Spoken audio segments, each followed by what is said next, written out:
After a fire on steep terrain, rocks often start to fall. Some of the folks that have been protecting Multnomah Falls have been reported loud thundering booms as giant boulders have been coming off some of the sides of the slopes there. The normally lush gorge has been scarred by wildfire. Vegetation is what keeps soil and rock sticking to cliffs. And they're held in place by the moss, and they've been there for decades, right?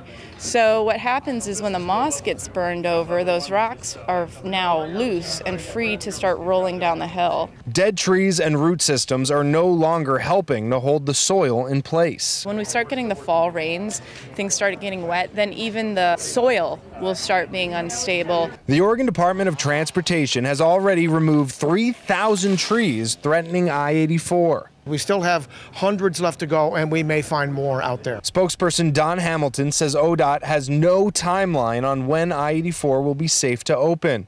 Slides have closed the highway before, but he says this year could be even worse. It's more dangerous after you've had a freeze thaw, and it's really dangerous once you get the underbrush burning away. This is going to be concerning us in the months ahead. The Forest Service says it may take until next spring before some of the area's iconic destinations are safe to visit again. You have the lodge below, then you have basalt rock that the waterfall is coming down, and then you have some trees that rim it, and that's what makes it so gorgeous, right? But picture that landscape where you might have some of those trees starting to fall down and some of the rocks falling down.